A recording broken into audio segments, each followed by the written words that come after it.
வெற்றி கழக கொடியேறுது நம்ம சனத்து விதி மாறுது வெற்றி கழக கொடியேறுது மக்கள் ஆசை நிஜமாறுது வெற்றி கழக கொடியேறுது நம்ம சனத்து விதி மாறுது வெற்றி கழக கொடியேறுது மக்கள் ஆசை நிஜமாறுது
கட்டண வசூல் செய்யும் சுங்க சாவடியை கண்டிக்கின்றோம்.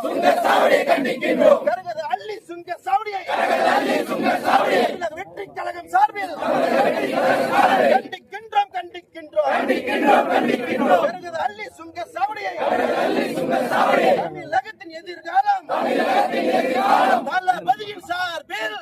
தளபதியின் சார்பில்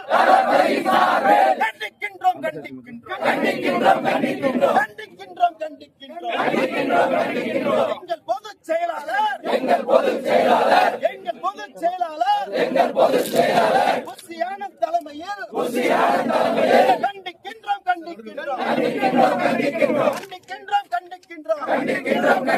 எங்கள் மாவட்ட செயலாளர் ராமா சிவா தலைமையில் கண்டிக்கின்றோம் அனைவருக்கும் தமிழக வெற்றி கழகத்தின் சார்பில் நெஞ்சார்ந்த வணக்கங்கள். தேசிய நெடுஞ்சாலை எனும் திட்டம் மக்களுக்காக கொண்டு வரப்பட்ட ஒன்றிய அரசின் திட்டம். மக்கள் தங்கள் செல்ல நினைக்கும் இடத்திற்கு விரைந்து செல்வதற்கு கொண்டு வரப்பட்ட திட்டம். அதற்கு மேல் மக்கள் வரி பணத்தில் கொண்டு வரப்பட்ட திட்டம். ஆனால் தற்பொழுது இத்திட்டத்தின் முதன்மை குறிக்கோள் மக்களிடம் கட்டணம் வசூலிப்பதாகவே இருக்கிறது. அதை தவிர வேறொன்றும் இல்லை. தருமபுரி மாவட்டம் தடங்கம் பிரிவு சாலை முதல் புலிக்கரை வரை மக்கள் தேசிய நெடுஞ்சாலை பயன்படுத்த இணைப்பு சாலை இல்லாத பட்சத்தில் குறிப்பிட்ட பகுதி மக்கள் எவ்வாறு தேசிய நெடுஞ்சாலை பயன்படுத்துவது, எவ்வாறு கட்டணம் செலுத்துவது? உடனடியாக ஒகேனக்கல், பள்ளி சோகத்தூர் மற்றும் கடகத்தூர் ஐடி அருகில் உள்ள இணைப்பு சாலையை ஏற்படுத்த சுங்கச்சாவடி சுற்றி சுமார் 40 கிராமங்கள், பாலக்கோடு பேரூராட்சி மற்றும் அதனை சுற்றியுள்ள கிராமங்கள் வசிக்கும் விவசாயிகள், தினக்கூலிகள், வியாபாரிகள் மற்றும் பொதுமக்கள் தேசிய நெடுஞ்சாலை பயன்படுத்தும் தூரம் சுமார் 100 மீட்டர் மட்டுமே. அதற்கு மாதந்தோறும் பாஸ் தொகையாக 340 ரூபாய் ஏற்றுக்கொள்ள முடியாது. பாளையம்புதூர் சுங்கச்சாவடியில் 1 முதல் 10 கிலோமீட்டர் தொலைவில் வசிக்கும் மக்களின் வாகனங்களுக்கு மாதாந்திர பாஸ் தொகையாக 150 ரூபாய் வசூலிக்கப்படுகிறது. 11 கிலோமீட்டர் முதல் 20 கிலோமீட்டர் உள்ள தொலைவிற்கு மக்களிடம் 300 ரூபாய் வசூலிக்கப்படுகிறது. சரக்கு வாகனங்களுக்கு 15 ரூபாய் சிறப்பு கட்டணம் அளிக்கப்படுகிறது. ஆனால் கனகதள்ளி சுங்கச்சாவடியில் அனைவருக்கும் மாதாந்திர பாஸ் தொகையாக 340 ரூபாய் நிர்ணயிக்கப்பட்டது பலத்த எதிர்ப்புக்குரிய மக்கள் விரோத செயல். ஒப்பந்தம் அடிப்படையில் தங்கள் பணம் மீட்டுவதற்கு மக்கள் இன்னல் அடைவதற்கு நம் தமிழக வெற்றி கழகம் ஒருபோதும் இதனை அனுமதிக்காது வன்மையாக கண்டிக்கின்றோம். கனகதள்ளி சுங்கச்சாவடிக்கு 20 கிலோமீட்டர் தொலைவில் உள்ள காடுசெட்டிப்பட்டி அருகில் நெடுஞ்சாலை பணிகள் இன்னும் 50 விழுக்காடு கூட முடியவில்லை. இந்த நிலையில் சுங்கச்சாவடியை நடைமுறைக்கு கொண்டு வரப்பட்டது ஏற்புடைய செயல் அல்ல. நெடுஞ்சாலையில் பயணிக்கும் பயணிகளின் அடிப்படை தேவையான கழிவறை வசதி கூட உடனடியாக ஏற்படுத்தி தர வேண்டும். இதனை தமிழக வெற்றி கழகம் ஆர்ப்பாட்டத்தின் வாயிலாக அண்ணன் தாபா சிவா கோரிக்கையாக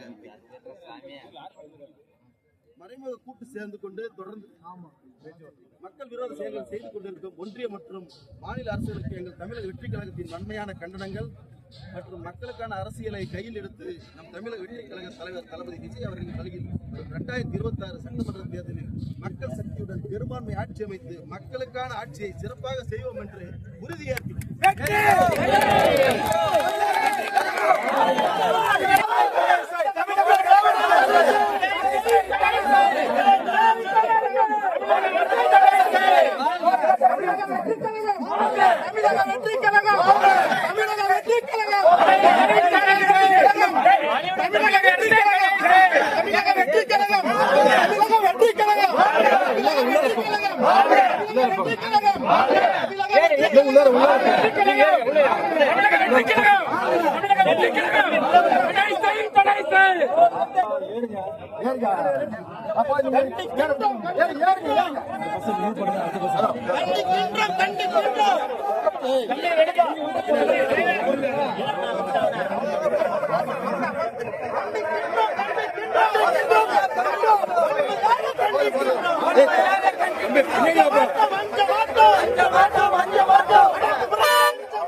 தலைவர்